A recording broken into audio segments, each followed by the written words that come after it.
और महाभारत का प्रसंग आता है। दुर्योधन ने भीष्म पितामह को बुलाया। उस समय महाभारत का युद्ध चल रहा था और दुर्योधन ने कहा, अरे दादा, आपने इतने दिन से युद्ध चल रहा है, आपने कहा कि एक दिन में एक पांडव को मारेंगे, दूसरे दिन तो 5 दिन में युद्ध समाप्त। एक भी पांडव अभी तक मरे नहीं। आप मेरी तरफ से हैं कि पांडवों की तरफ से? पहले एक क्लियर करें आप।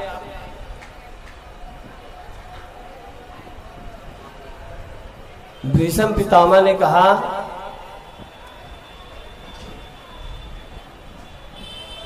कि मैं प्रतिज्ञा लेता हूं कल 5 पांडवों का वध करूंगा, लेकिन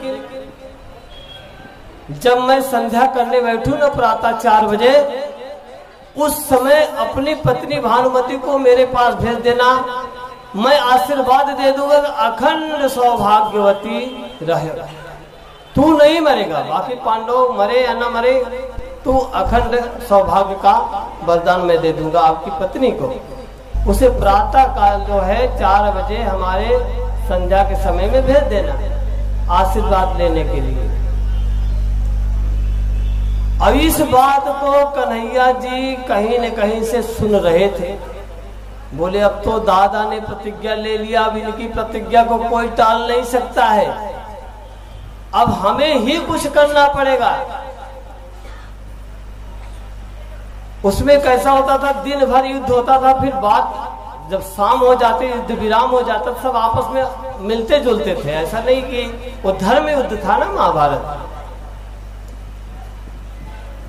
कन्हैया ने युक्ति लगाई कि मैं क्या करूं, अब मैं क्या करूं। सबसे पहले कौरवों की सेना में भानुमति जी के पास पहुंच गए। भानुमति जी अपने सहेलियों के साथ श्रृंगार कर रही थी। क्यों? क्योंकि दादा से मिलने जाना है।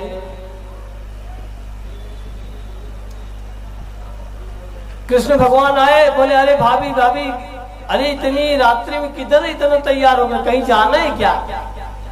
बोले, नहीं ऐसा कुछ काम नहीं, बस वही दादाजी से प्रणाम करने जाना है, बाकी कोई काम नहीं है। बोले, अरे बुड्ढू का क्या काम, वो तो आशीर्वाद देते रहते ना, दिन में लो चाहे रात्रि में लो, चाहे सुबह लो चाहे शाम लो। अरे घी का लड्डू है तो टेढ़ा रहे चाहे मीठे ही लगेगा। ऐसा थोड़ा है कि सुबह लेके ज्यादा मिलेगा, दोपहर में लेके कम मिलेगा, शाम को जाएंगे लेने आशीर्वाद तो और कम मिलेगा। उनका काम है आशीर्वाद देना है, कभी भी ले सकते। इसके लिए इतनी तैयारी क्यों? भानुमति के मन में बैठ गया कि वो सही है, बुड्ढू को और क्या आशीर्वाद देना है, और क्या ये जरूरी थोड़ा मैं प्रातः काली जाओ, कभी भी जाकर के ले लूंगी, आशीर्वाद ही नहीं लेना है। उनका प्रोग्राम कैंसिल कर दिया।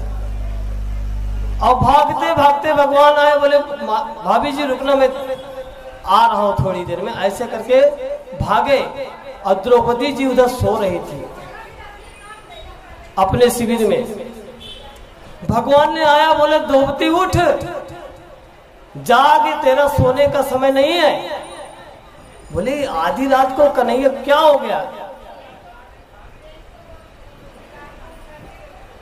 बोले, आधी रात को? बोले, अरे उठ, अगर नहीं उठेगी, तू नहीं उठेगी तो तेरा भाग्य सो जाएगा। द्रौपदी जी तुरंत उठ करके बैठ गई। बोले, चल मेरे साथ है, समय नहीं है मेरे पास। तुरंत द्रौपदी जी तैयार होकर के आ गई। रास्ते में वार्तालाप करते हुए रहेंगे, क्यों आपको उठा करके लेके आए? बोले, ऐसी बात है, आपको चुपचाप अपना घूंघट निकाल करके पुत्र वधू के रूप में चलना है, और दादा भीष्म तपस्या में बैठे हुए हैं, आपको कुछ बोलना नहीं है, सिर्फ जाकर के प्रणाम करना है और प्रणाम करके फिर वापिस आ जाना है। ये इतना काम है, एक शब्द बोलना नहीं। ऐसे समझा करके आए। और द्रौपदी जी जब आ रही थी, चप्पल पर चटर पटर ऐसे आवाज आती थी। और कन्हैया ने उजाले के लिए अपने हाथ में दीपक लिया, और आगे आगे कन्हैया चलने लगे, पीछे पीछे द्रौपदी। चप्पल जब बोला, उनका पादुका चटपट की आवाज आती थी चलते समय। बोले आप संत महात्मा के यहाँ जा रही हो, दादाजी के पास जा रही हो, बूट पहन के चल रही हो। चप्पल को निकलवाया, उन्हें अपने हाथ में रखा भगवान, जिसमें हीरे मोती जड़े हुए थे उनकी पादुका में। एक हाथ में दीपक, एक हाथ में चप्पल लेकर के भगवान आए, आगे आगे भगवान, पीछे पीछे द्रौपदी। जब दादा का महल सामने आया तो भगवान ने कहा मैं अंदर नहीं जाऊंगा, अब ये बताना नहीं किसने लाया है, चुपचाप जाना, प्रणाम करना, आशीर्वाद लेकर के निकल आना। अब द्रौपदी घूंघट निकाल करके, दादाजी आंख बंद करके तपस्या में बैठे हुए हैं, और द्रौपदी गई भगवान दादा को प्रणाम किया, भीष्म दादा को, और भीष्म दादा ने अखंड सौभाग्यवती का आशीर्वाद दे दिए। और जैसे आशीर्वाद दिए, द्रौपदी अपना घूंघट ऊपर कर ली। बोले दादा अभी आपने संकल्प लिया, प्रतिज्ञा लिए, कल पांचों पांडवों का मैं वध करूंगा, अभी आपने अखंड सौभाग्यवती का वरदान हमको कैसे दे दिए। इतना सुनते भीष्म दादा आश्चर्य पड़ गए, भानुमति की जगह द्रौपदी कैसे। दादा भागने लगे, बोले जरूर इसमें कन्हैया का हाथ है, आखिर वो वही किया होगा ऐसा। और दौड़ते दौड़ते आए, देखे कि भगवान भागे। भले रुको रुको, कौन ऐसा करके भगवान ग्वाले का रूप धारण करके, एक हाथ में दीपक, एक हाथ में चप्पल। बोले अरे प्रभु रुको तो सही, कन्हैया रुक। अब कन्हैया बड़े चक्कर पड़ गया, देखो द्रौपदी से बोला था कि मौन रहना, कुछ बोलना नहीं, आखिर बोल दी, देखो गड़बड़ हो गया।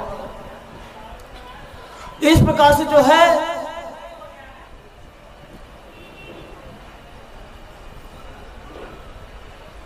दादा ने देखा भगवान का ऐसा स्वरूप, बोले एक स्वरूप में कभी जीवन में देखा नहीं, एक हाथ में दीपक, एक हाथ में पादुका। इस प्रकार से दादाजी जब भगवान को देखे ना, तो भीष्म दादा की आंखों में आंसू आ गया।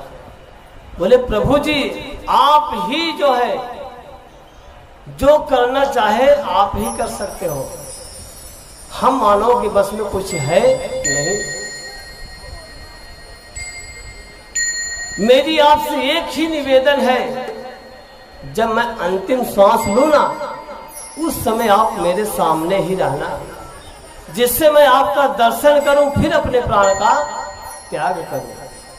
ये वरदान आपसे हमको चाहिए। और उसके बाद इधर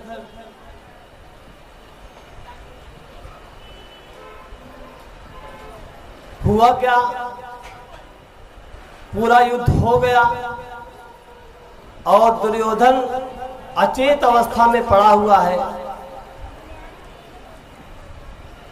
क्योंकि उसको उसके गुरु ने वरदान दिया था कि एक साथ जब आपको सूचना मिलेगी आनंद का और दुख का, दोनों सूचना अगर एक साथ मिलेगी उसी समय आपकी मृत्यु होगी, अन्यथा आपकी मृत्यु होने वाली नहीं है। इसके कारण उसका सब युद्ध पूरा हो गया, सब समाप्त हो गए, लेकिन दुर्योधन वहां अचेत अवस्था में पड़ा हुआ है और दर्द के मारे कहर रहा है। उसी समय उनके गुरुपुत्र जो है अश्वत्थामा वहां पर आया, जो दुर्योधन का परम मित्र था। और अश्वत्थामा ने बोला मित्र मैं आपके लिए कुछ करूं या कर सकता हूं। बोले क्या करूं, पूरा जो है युद्ध समाप्त हो गया, लेकिन हमें एक ही बात का दुख है, पांचों पांडवों में से एक भी पांडु मरे नहीं। कम से कम एक पांडव मर गए होते तो भी हमारे दिल में तसल्ली हो गई होती, लेकिन ऐसा हो नहीं पाए। सबसे बड़ा दुख यही है। अश्वत्थामा ने कहा कि अरे आप हमको आदेश तो दो, मैं पांचों पांडवों को भी आपके सामने लाता हूं मार करके। बोले अगर ऐसा आप कर सकते हो तो आपसे बड़ा मित्र कोई मेरा है नहीं। और भगवान ने अपनी लीला की, पांचों पांडवों को लेकर के कहीं दूर चले गए और उसी रात्रि में उनके पांचों पांडवों के एक एक बेटे उनके स्थान पर जाकर के भगवान की माया से लेट गए। अश्वत्थामा रात्रि में आया, सब लोग सोए पड़े थे। अब अश्वत्थामा को पता नहीं चला, यही पांडव समझ करके उनके पुत्रों के सर को काटा और एक साथ करके इकट्ठा करके लेके आया और दुर्योधन से कहा, ले मैं 5 पांडवों का सर काट करके लाया। इतना सुनते दुर्योधन बड़ा आनंदित हो गया, बोले वाह क्या बात है, आप जैसा मित्र तो संसार में कोई मेरा है नहीं। लेकिन जब सर पर हाथ रखा, देखा तो अरे तो बच्चों का है। बोला रे अश्वत्थामा तूने ये क्या कर दिया, इतने बड़े युद्ध में तुम्हारा पूरा खानदान तो साफ हो गया, एक ही कुल दीपक बचा था जो हमारे वंश को चलाने वाला था, आप उसको भी मार डाले। बड़ा अपार दुख हुआ और उसी समय दुर्योधन की मृत्यु हो गई, क्योंकि एक पहले आनंद हुआ फिर तुरंत दुख हुआ। और ये बात जब अर्जुन को पांडवों को पता चला, द्रौपदी ने देखा मेरे 5 पांडवों का सर है ही नहीं, धड़ पड़ा हुआ है, विलाप करने लगी। सब दौड़ते दौड़ते आए, देखे कि 5 पांडवों के बेटों का सर नहीं है। किसने किया, किसने किया, भगवान को पता चला। अर्जुन को लेकर के अश्वत्थामा के पास आए, अश्वत्थामा डर गया और अर्जुन पकड़ के लाए, बोले देखिए दंड ये द्रौपदी के पुत्रों को जो है इसने मारा है, दंड वही निर्धारित करेंगे। पकड़ के अश्वत्थामा को द्रौपदी जी के पास लेके आए और बोलो इसको क्या करना चाहिए। ऐसे एक बात मैं आपको समझा दूं कि द्रौपदी 5 पांडवों का पति कैसे है। बोलते हैं कि अपने धर्म में ऐसा चलता नहीं है कि एक स्त्री के 5 पुरुष हो, लेकिन वो भगवान ने पांडवों का साथ दिया, कौरवों का साथ क्यों नहीं दिया। पहले ये समझ जाना चाहिए पांडव हैं कौन और द्रौपदी उसमें क्या उसका काम है। द्रौपदी किसे कहते हैं, 5 पांडव भगवान का साथ क्यों भगवान ने दिया, ये हमको समझना चाहिए। युधिष्ठिर धर्म का प्रतीक माना जाते हैं, जो युधिष्ठिर थे उन्हें धर्म का प्रतीक माना जाता है। भीम जो है बल का प्रतीक माना गया है। अर्जुन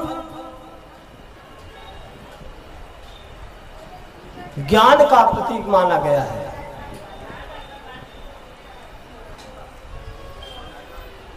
शक्ति का प्रतीक जो अर्जुन को माना गया, क्योंकि सबसे ज्यादा उनको ज्ञान था युद्ध कला में, शक्ति प्रदर्शन करने में, इसलिए अर्जुन को शक्ति का प्रदर्शन दिया गया। और सहदेव सबसे बड़े बुद्धिमान थे, उनको ज्ञान का प्रतीक दिया गया। और नकुल सबसे सुंदर थे, सौंदर्य का प्रतीक दिया गया। तो युधिष्ठिर धर्म है, भीम जो है बल है, अर्जुन शक्ति है, नकुल जो है ज्ञान है और सहदेव सौंदर्य है। उसमें जो द्रौपदी है वो है दया। द्रौपदी का भाव उसमें आता है दया का। मान लो आपके पास धर्म है, अनेक प्रकार का सेवा भाव है, लेकिन आपके अंदर में दया नहीं है ना, तो वो धर्म किसी काम का है नहीं। बहुत बलवान हो आप, जिसको नहीं तिसको जो करना हो सो कर सकते हो। इसका परिणाम आप देखते हो कितने जीव जंतुओं को काटते हैं, किसी प्रकार की दया नहीं आती। जहां दया नहीं है वहां पर भगवान नहीं रह सकते। बल बहुत हो आपके अंदर में दया ना हो तो भगवान वहां आपसे मुलाकात नहीं कर सकते, वहां भगवान साथ नहीं देते। और बहुत शक्तिशाली हो, किसी को भी जीत सकते हो, लेकिन अगर दया भाव आपके अंदर में नहीं तो वहां भगवान आपका साथ नहीं दे सकता है। बड़े बड़े ज्ञानियों को बड़ा अभिमान हो जाता है, हमसे जैसा ज्ञानी कोई है संसार में। और जहां अभिमान आ जाता है वहां पर भगवान कभी साथ देता नहीं है। उनके अंदर में भी दया भाव होनी चाहिए। कितने भी बड़े ब्राह्मण ज्ञानवान हो, बुद्धिमान हो, लेकिन अगर दया का भाव नहीं रहेगा ना तो किसी काम का है नहीं। दया भाव रखना चाहिए। किसी किसी का रूप का इतना अभिमान हो जाता है कि अगर सामने उससे ज्यादा रूपवती आ जाए तो एक दूसरे को देख करके चलने लगते हैं।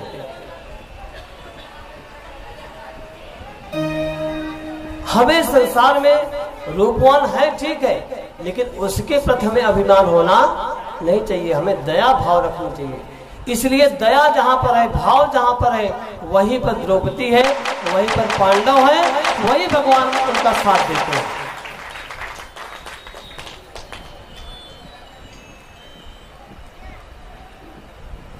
द्रौपदी के पास लेकर के आए। द्रौपदी ने कहा इसको छोड़ दीजिए। बोले क्यों? अरे आपके 5 बेटों को इसने मार डाला, आपने कहा कि इसको छोड़ दीजिए, आखिर क्यों? बोले बेटों का दर्द तो हमें पता है ना कि क्या होता है। मेरे सामने अभी सामने है, हमको पता चल रहा है कि बेटे जब नहीं रहते ना संसार में तो माता पिता कितना दुखी होते हैं। और गुरु द्रोणाचार्य की युद्ध में मृत्यु हो गई है।